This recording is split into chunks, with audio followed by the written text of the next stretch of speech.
Bert Gurr, Angered Tree Whisperer. Bert Gurr had everything going for her. She had her own house, her own business as a tree whisperer. She had friends and a great little life in Upendia. Then love knocked on her door. Actually, love didn't knock. It's never been proving that love has hands to knock with.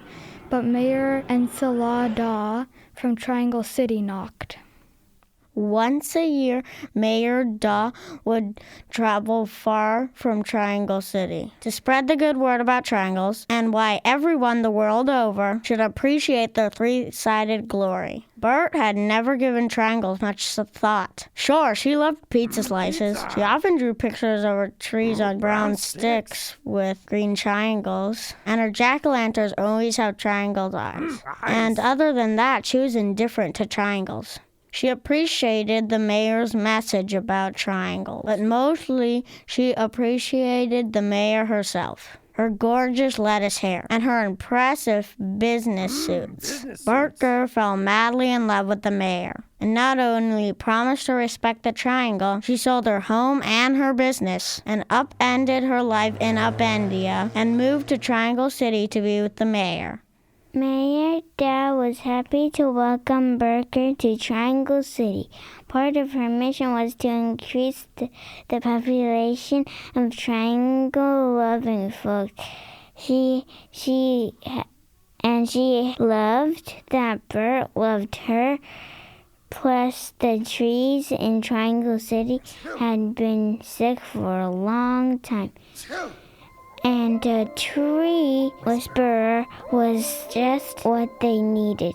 Crowds gathered around to watch Bert summon trees from the sky and planted them in empty triangular-shaped dirt patches around the city. She then whispered to the trees, and their round, fluffy tops would transform into perfect triangles, and everyone would applaud.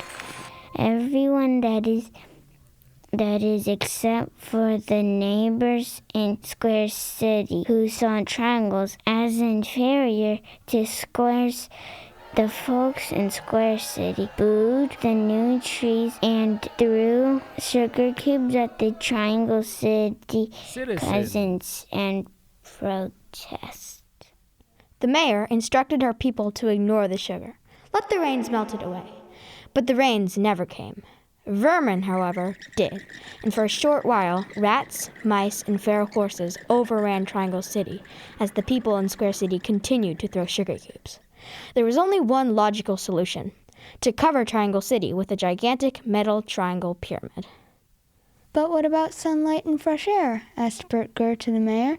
How will we live? How will all my trees live?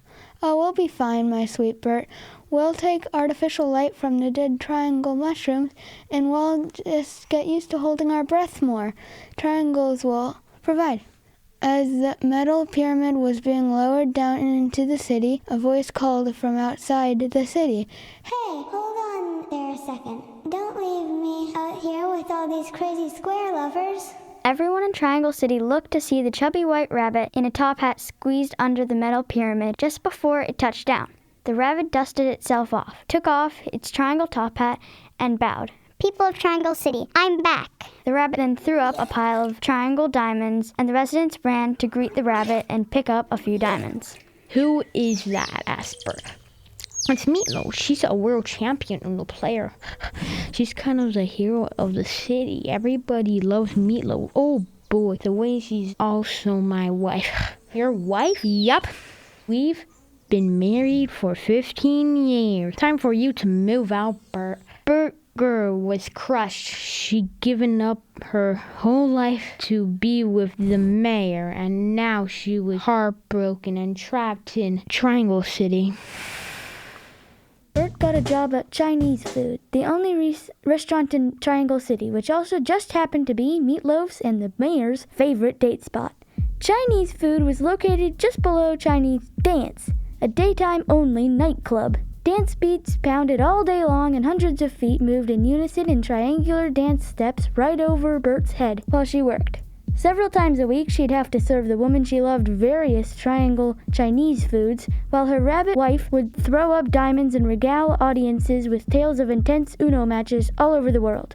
The mayor pretended she barely knew Bert. And to add insult to injury, sometimes she wouldn't even leave a tip.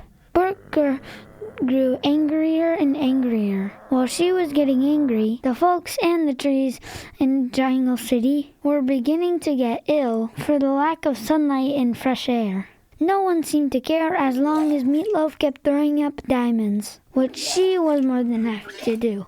Under the metal triangle roof, Bert's trees had lost all of their leaves. Without sunlight, there wasn't much her whispering could do. On top of that, the tree bark on her arms kept flaking off. This was not a good sign for the hamburger-headed tree whisperer.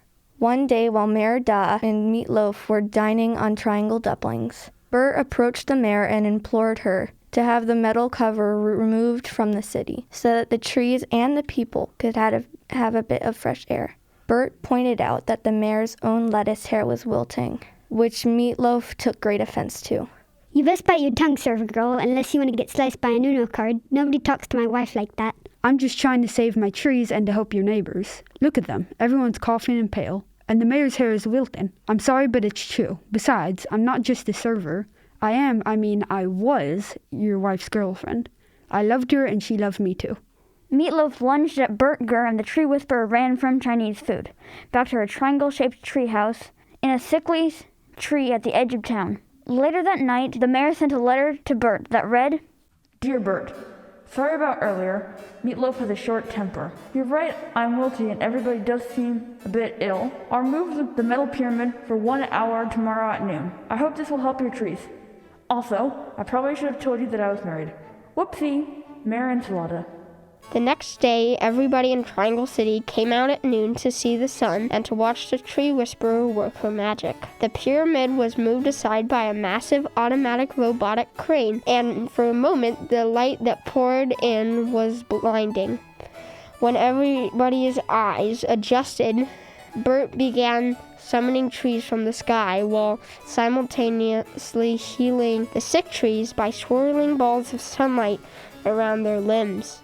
The people of Triangle City applauded, but Meatloaf was not used to others getting the kind of attention that she regularly enjoyed and began to throw up an absurd amount of triangle diamonds.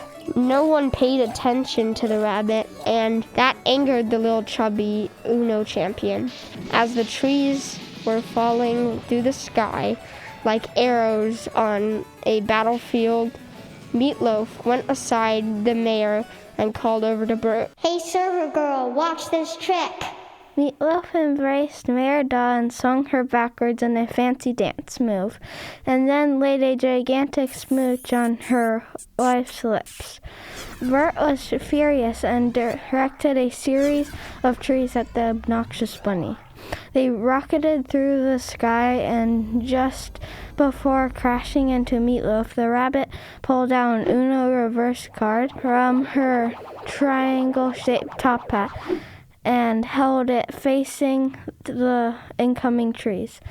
The trees instantly reversed direction and returned to the sky. Haha, silly server girl. You can't mess with a Uno champion, cried the bunny as she ran across the city while Bert directed a forest of trees to crash in Meatloaf's path. The trees kept barely missing the lucky rabbit, but crashed into triangle-shaped houses and triangle-shaped schools, and triangle-shaped playgrounds and with triangle-shaped slides and swings, and triangle churches that worshipped the Holy Triangle Trinity, side, and base. As the sun warmed her face and Bert Gurr saw her bark skin healing, she thought to herself, what am I doing? She let the last of her trees crash down into a heap of leaves and limbs and then walked out of Triangle City. It was just 1 o'clock, and no sooner did she leave the city than the robotic driverless crane swung back and put the triangle metal cover back over the city. Bert Gurr climbed in the crane, released the cable that raised, and lowered the metal cover, and then drove off. She never heard another peep from the mayor or from anyone else in Triangle City. And among professional Uno players, it was a great mystery why Meatloaf, the reigning champion, never showed up to any other Uno tournament. Calling Mrs. Meatloaf, please report to the Uno table. Rock band